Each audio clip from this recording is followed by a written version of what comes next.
This book is a popular science work about human history, or more precisely, a historical account from a biological perspective. The book is unique not only in its title, but also in its content. It approaches history differently from traditional historical works, examining humans as primates. It strips away all our human identifiers, crowns, robes, armor, even underwear, to thoroughly explore human evolution and its impact on societal development.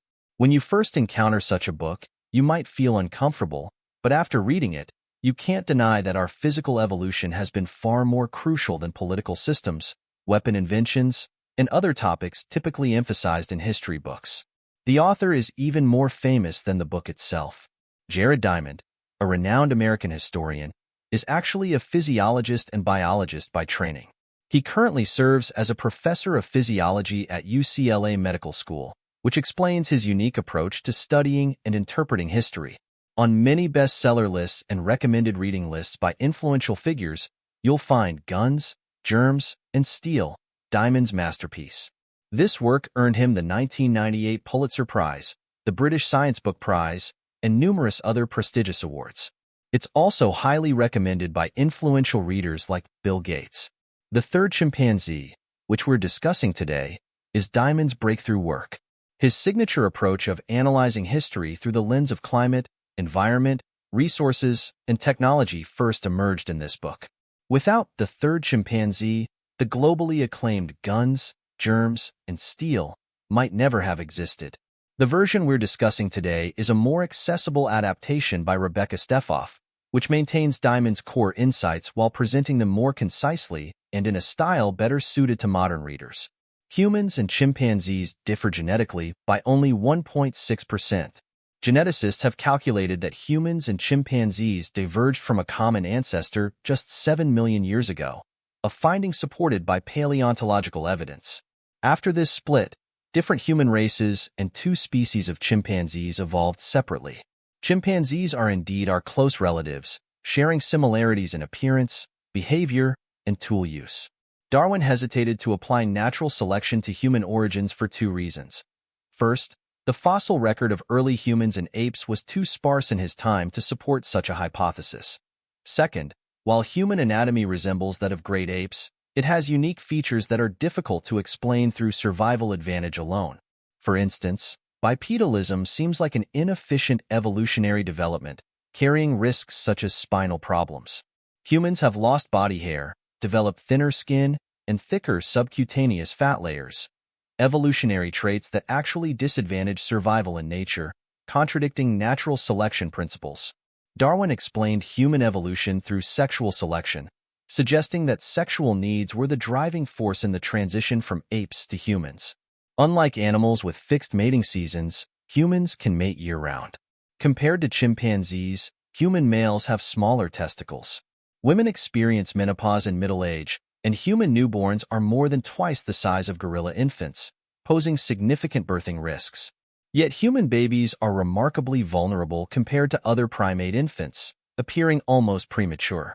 Based on these evolutionary traits that natural selection couldn't explain, Darwin proposed his sexual selection theory. Diamond, a devoted Darwinist, expanded on this theory, arguing that features like continuous sexual receptivity and menopause evolved to better support offspring. The relatively small size of male testicles reflects humans' loose monogamous system. Biological research shows that in mammal species where males are twice the size of females, polygamy is natural. Gorillas exemplify this. Powerful males mate with multiple females, requiring larger testicles to produce more sperm. Human society differs. Our species has smaller testicles compared to chimps and gorillas, yet we're not strictly monogamous. True monogamy in nature occurs when males and females are identical in size, like gibbons, where couples remain strictly faithful. Humans fall between gibbons and promiscuous chimpanzees, with men slightly larger than women. This predisposes our species to loose monogamy, having regular partners but prone to affairs. Eliminating infidelity would require men and women to evolve identical physical proportions like gibbons.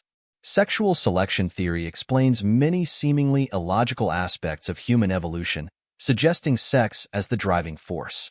Examining the crucial step from apes to humans, Traditional views emphasize toolmaking, settled living, or superior intelligence. Recent biological research challenges these assumptions. These abilities aren't uniquely human. Ants developed fungus farming before human agriculture. Capuchin monkeys used stone tools before humans, and bowerbird built structures before human architecture.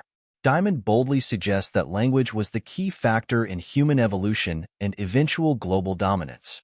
Darwin hypothesized African human origins, based on the concentration of great apes there. Wallace, evolution's co-founder, favored Asian origins, having collected orangutan specimens in Southeast Asia. Recent advances in paleoanthropology and genetics have resolved many of these historical debates. Scientists have confirmed that humans originated in Africa, evolving through several stages including Australopithecus, Homo erectus, Neanderthals, and Homo sapiens. Diamond discovered that these evolutionary steps from apes to humans, including upright walking and increased brain capacity, did not lead to cultural or artistic advancement. The stone tools made by Neanderthals were just as crude as those made by their Australopithecus ancestors. This situation remained unchanged even during the first 100,000 years after Homo sapiens emerged. Then, 60,000 years ago, progress suddenly accelerated without warning. Innovations in art, writing, agriculture, and animal husbandry emerged continuously, eventually developing into modern civilization. The author proposes a hypothesis. 60,000 years ago, human vocal organs underwent a mutation, enabling true language capability, which led to a great liberation of technology and culture. While other animals may have languages, and human language might have initially mimicked other creatures like many human inventions, humans ultimately developed sophisticated language capable of conveying complex, coherent information, paving the way to civilization. The past few 100,000 years of history tell us that humans became Earth's dominant species not because of superior intelligence. Neanderthals might have had higher IQs than us, yet they went extinct, but because of our ability to preserve, spread, and refine acquired knowledge. Human language followed a similar pattern, starting as imitation of animal sounds before evolving through mutual borrowing between different languages. The author's long-term residence in New Guinea, home to 1,000 languages, one-fifth of the world's total, demonstrates immense cultural diversity. One of these languages has 8 tonal vowels, allowing a single word to carry multiple meanings. Inventing language isn't difficult. Many children do it. New languages develop through 2 stages. First, as simple pidgins, like Norwegian Russian or Cantonese English, characterized by minimal grammar and noun-heavy vocabulary, used for basic communication between different ethnic groups during brief encounters. The second stage is more complex Creole languages, with extensive vocabulary drawn from multiple languages and basic grammar, but lacking complex grammatical features like noun cases, verb tenses, and passive voice, such as Indonesian. Incidentally, Mandarin Chinese's basic features, subject before predicate, auxiliary words before main verbs, no plural nouns, no verb tenses or passive voice, 4 tones, 5 in ancient Chinese, suggest it was originally a Creole language. This developed because pre-Qin China had numerous states with diverse languages and cultures, ranging from northwestern 2-tone languages similar to Indo-European to southeastern 8-tone languages like Hmong-Mien. These were later unified under political force with aggressive language standardization campaigns. Under these circumstances, expecting modern Standard Chinese to maintain ancient pronunciation purity and complex grammar was unrealistic. Grammar had to be simplified and compromises made in other areas. The combination of 2-tone and 8-tone systems, divided by 2, resulted in the 5 tones of ancient Chinese. Modern Indonesian faced similar challenges, with over 1,000 languages across more than 10,000 historically isolated islands suddenly united into one nation.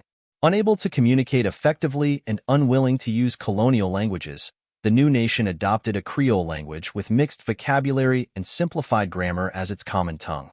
Let's examine human behavior through this lens. Why do humans consistently engage in mutual destruction?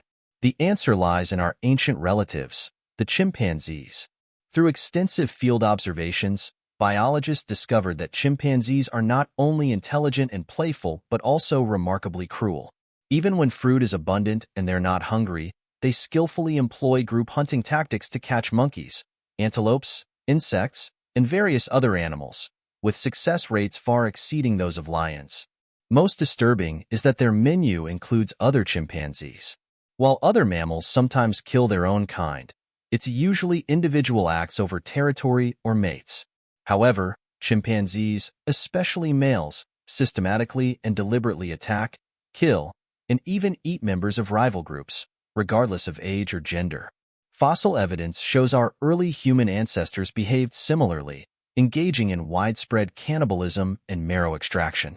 It seems they passed this violent instinct to us, the third species of chimpanzee. Eliminating war in human society is challenging unless we evolve beyond our primitive nature. We reflect on this behavior in various ways.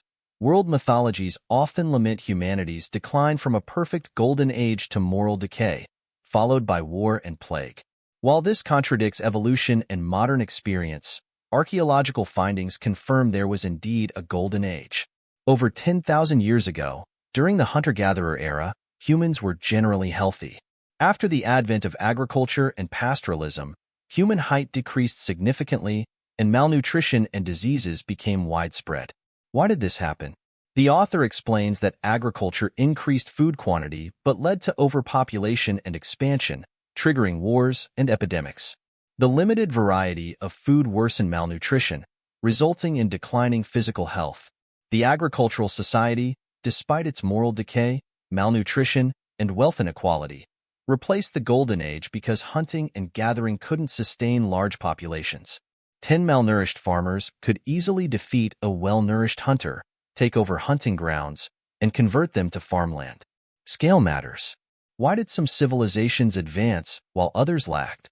The author found that advanced civilizations were concentrated in Eurasia and North Africa.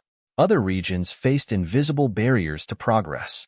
The Maya in Central America, though brilliant enough to develop sophisticated calendars, never invented the wheel or metallurgy. The author attributes this to geographical differences. The Americas' north-south orientation created significant climate variations, limiting movement and innovation. Conversely, Eurasia's east-west orientation facilitated the spread of crops, livestock, and innovations. Consider how quickly major innovations spread across Eurasia. Wheat cultivation took 3,000 years, sheep and horses 2,000 years, the wheel 1,000 years, and ironworking 500 years. While no region could innovate everything independently, areas with good connectivity became centers of civilization by combining innovations from various regions. These insights later formed the basis of the author's renowned work, Guns, Germs, and Steel.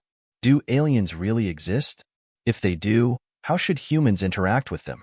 The author believes the possibility of alien existence is extremely low. If they could observe Earth, they would have already influenced us. Historical lessons warn us that being discovered by a more advanced civilization could lead to extinction. The Spanish colonizers didn't intend to eliminate Native Americans, nor did British colonizers plan to wipe out Tasmania's Aboriginals, yet it happened anyway. When there's a vast technological gap, diseases and cultural conflicts can trigger genocide, seemingly accidental but inevitable. Being technologically behind leads to destruction unless you can catch up. Similar patterns occur with other species. Historically, when humans armed with spears and bows entered new continents or islands, local species faced rapid extinction. Though unintentional, the vast power imbalance and limited resources quickly led to uncontrollable situations. By the time humans realized the consequences, it was usually too late. Key points from The Third Chimpanzee. Humans are chimpanzees' closest relatives. Through natural selection, our ancestors diverged from chimps, left forests for savannas, began walking upright, and evolved into modern humans through sexual selection. Though physically equipped, humans didn't emerge from primitive stages until 40,000 to 60,000 years ago. Language development helped accumulate knowledge, accelerating cultural and technological advancement. Early human inventions like spears and bows triggered mass extinctions worldwide. Agriculture increased food quantity but reduced variety, leading to declining physical health, overpopulation, wars, and epidemics. Our ancient ancestors passed down inherent traits, including tendencies for infidelity and violence. Humans remain constrained by natural environments. The east-west span of Eurasia, with its similar climates, facilitated innovation exchange and advanced civilizations.